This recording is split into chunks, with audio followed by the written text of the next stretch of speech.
Welcome to Lunch of the Lord. I'm Pastor Mark. We are in 1 Samuel chapter 4. We're starting in verse 19 this lesson. In fact, we're going to be finishing this chapter, verses 19 to 22. But before we begin, Jeremiah 15:16, Thy words were found, and I did eat them, and thy word was unto me the joy and the rejoicing of my heart. Now, in verses 19 to 22, we have the sad event of the death of Eli's daughter-in-law. You know, the effects of the ark being captured reached even to Phinehas's pregnant wife. She was a woman who had her priorities straight. She was probably the most spiritual of the four of them, between Eli and Eli's two sons and Phinehas's wife. Between the four of them, she was definitely the most spiritual of them. Because it was known that her husband had sex with the temple women, then she also had to know this. Yet we hear no negative word from her toward her dead husband. This spiritual woman was only concerned about the ark and the glory of God among his people. To Eli's sons, the ark was nothing more than a good luck charm. But to her, it was her life. In the midst of an unfaithful husband and what other people may be thinking about her because of her unfaithful husband, and also because of having a weak father-in-law, she decided to put her trust and to receive her comfort from the presence of God's glory. The ark is captured. The high priest Eli is dead, and her husband, who may have succeeded Eli as the high priest, well, he is also dead. It is almost as if God has abandoned his people.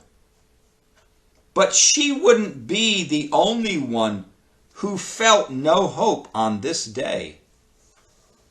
What this woman's dying words teach us is that God's presence among his people is the true glory of his people. And that's the same way it is with us. Men, the glory doesn't go to men. The glory goes to God. Whatever we are, I am what I am by the grace of God. And when the ark was taken from the children of Israel, then God's glory was gone. And basically, if God's glory is gone, then nothing else matters. Nothing means anything. It is God's presence which gives us our dignity and our integrity. It's God's presence that makes us prosperous, both financially and spiritually. And it is God's presence which gives us an influence among the people. Listen, if you and I are anything, it's all because of God's presence. It's all because of God's glory and God's work in our life. We are not here to live for our glory. We're here to live for God's glory. As we mature in Christ, our glory fades away. And it is God's glory that shines through us. That's the way it should be. The longer we walk with the Lord, it's not to be us, it's to be him.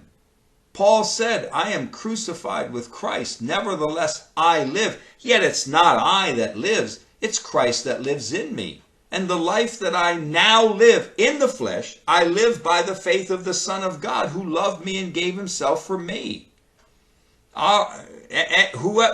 Whoever we are or whatever we are is because of God. And that's it. Without God, we're nothing. Let's read verses 19 and 20. And his daughter-in-law, Phinehas' wife, she was with child, near to be delivered. And when she heard the tidings that the ark of God was taken, and that her father-in-law and her husband were dead, she bowed herself, and travailed, for her pains came upon her. And about the time of her death, the women that stood by her said to her, Fear not, for you have borne a son. But she answered not, neither did she regard it. You know, in verse 20, not even the birth of her son and the prospect of raising him was enough to make her want to stay alive. She had given up all hope in life, and she didn't want to be here. She just didn't want, if God's glory is gone from his people, she didn't want to be here. It's the same way with Moses. When Moses says to God, God, if your presence doesn't go with us, then don't take us up. We don't want to go. And it's the same thing with us.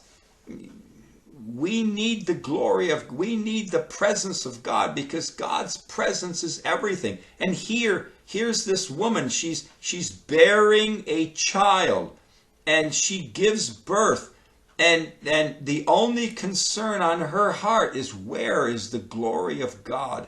And if God's glory has departed from his people, she's got no purpose in life. She doesn't want to live anymore. According to 1 Samuel chapter 14 and verse 3, now she had borne another son before she bore Ichabod. Now his name was Ahitub.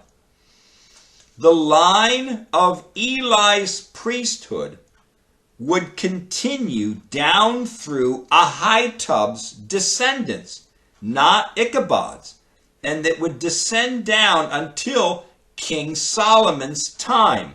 Now, King Solomon ends Eli's descendants of being priests, and we see that in 1 Kings chapter 2 and verse 35. So the descendants of Eli go down through Ahitub, her firstborn, not Ichabod, the one that's being born here. It is not mentioned who brought up her children. If Hophni was married, then maybe his wife brought them up.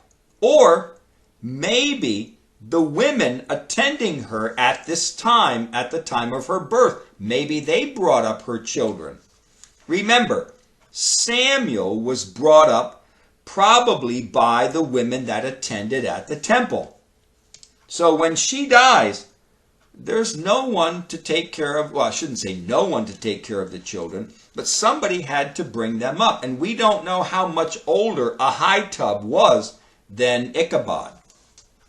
Verses 21 and 22 says, And she named the child Ichabod, saying, The glory is departed from Israel, because the ark of God is taken, and because of her father-in-law and her husband.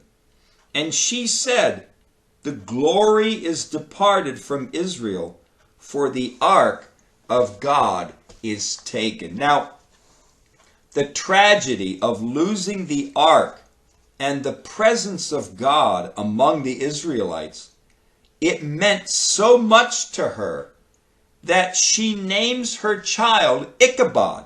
Now, the name Ichabod means glory gone, or no glory. She knows the wicked sins that her husband and her brother-in-law had been doing for many years, and all the idolatry in the nation of Israel, and the frustration of people when they came to Shiloh to worship God. And she probably thinks to herself that God has had enough, and now God has left his people.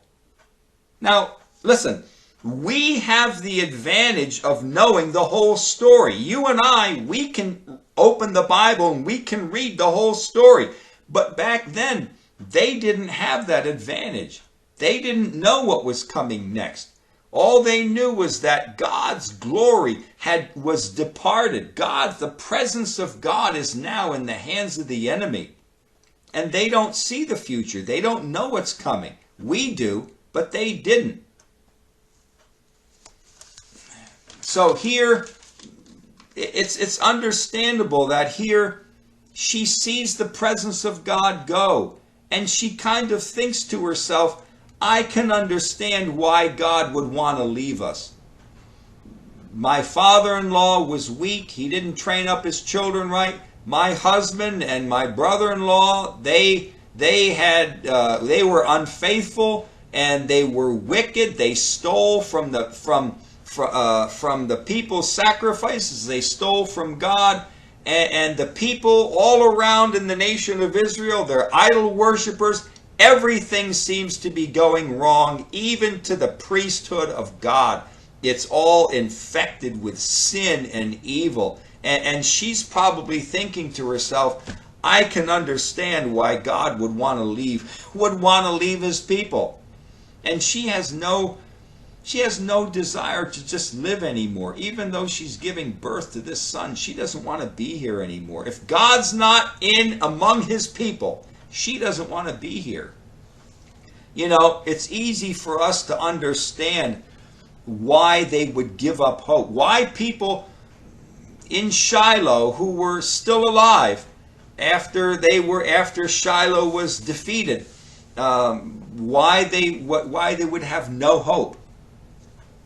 The taking of the ark was so tragic that even Asaph included it in his song about this tragic event. If you want, you can read Psalm 78, verses 60 and 61. And those two verses, they describe the tragedy that took place this day. But much more happened that day than just the capture of the ark by the Philistines. If you think that when the Philistines came in and they battled against Israel, they killed the 30,000, they took the ark, and they went back to Philistine. If you think that's what happened, that's not all that took place. There was more that took place. According to Jeremiah chapter 7, verses 12 to 14, and chapter 26, verse 6 and verse 9, God had abandoned the rest of the tabernacle of Moses and the city of Shiloh. And the Philistines were allowed by God to destroy Shiloh. Now, why? Why did this take place? Jeremiah chapter 7, verse 12 explains why. God said he did it because of the wickedness of the people of Israel. Not only Hophni and Phinehas were wicked, but God was sick and tired of the idolatry. He was tired of it. And he abandons Shiloh, the city of Shiloh, and the rest of the tabernacle, and he goes to the land of the Philistines. It wasn't just the ark that was taken, but Shiloh was also destroyed. The one and last city in all of Israel where God was worshipped. How much of the rest of the tabernacle was destroyed is not known. Now, in King Solomon's day, whatever was left of the tabernacle of Moses in Shiloh went to Gibeon. And then from Gibeon, King Solomon brings whatever is left of the tabernacle, he brings it to his temple in 2 Chronicles chapter 5 and verse 5. So the Philistines defeat the Israelites. They go to Shiloh and they destroy the city of Shiloh. But remember, the tabernacle is still in Shiloh. So when the Philistines get there, how much of the tabernacle they destroy, we don't know. The curtains are there, all the gold and the silver is there, the holy place is there still where the Ark of the Covenant was and where the table of showbread was and the altar of incense and the candlestick. That's all set up in Shiloh. So when the Philistines get there, how much of that they destroy is not known. Maybe it's possible that when this man sends word goes to Shiloh and tells them of the defeat, maybe the people there start taking the tabernacle down and hiding it. We don't know. No one knows. But what we do know is that the tabernacle eventually goes to the city of Gibeon. And then King Solomon takes the tabernacle and he brings it to his temple, and in 2 Chronicles chapter 5 and verse 5. But is the tabernacle of Moses complete, or has some of it been destroyed? We don't know. No one knows. Now, the Ark of the Covenant will not be reunited with the rest of the tabernacle for about another 150 to 160 years. And that takes place when King Solomon takes the Ark of the Covenant and brings it into his temple that he built. And also when he brings the rest of the tabernacle from Gibeon to his temple. That's about 150 to 160 years later. That's when the actual Ark of the Covenant is rejoined with the rest of the tabernacle of Moses.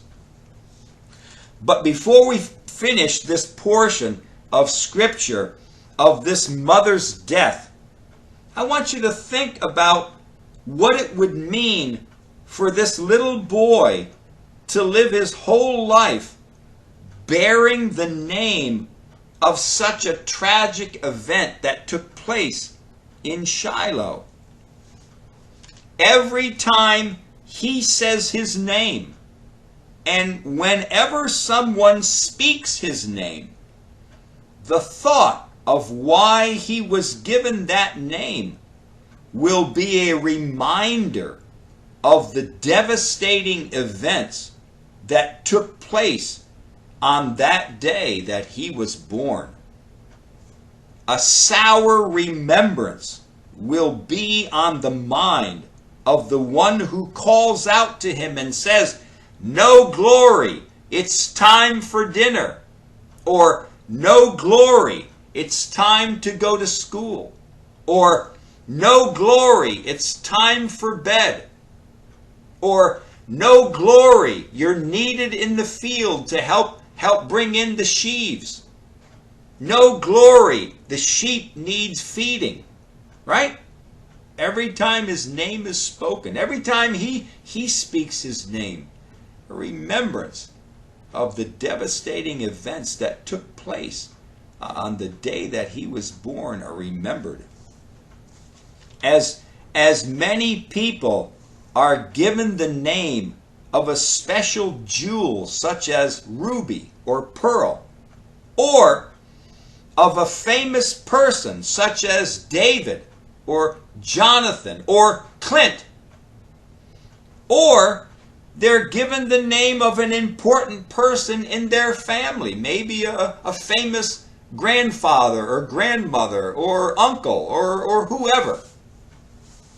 And even in Bible times, children were given names that speak of the greatness of God. This is not so with Ichabod. Ichabod was not given the name of some famous person or of a name that represents the glory of God. No, no. Ichabod was given the name of no glory. God's glory is departed, and he has to bear that for his whole life. Hopefully, his name did not cause problems in his life. It may have. I mean, when he goes around and somebody, when he's like 5, 10, 11 years old and some friend comes, not friend, but a neighbor's child comes by and says, "What's your name?" "My name's Ichabod. My name's no glory. My name's is the glory has departed." Well, where'd you get that name from, right? Right? Hopefully it didn't cause him problems. We don't know. But Ichabod here, he has to bear, we don't know what kind of person he was, but he has to bear the name of a devastating event that takes place in the history of Israel for his whole life. We're going to continue on in chapter 5 next lesson, but until then, walk with the Lord. I know he walks with you.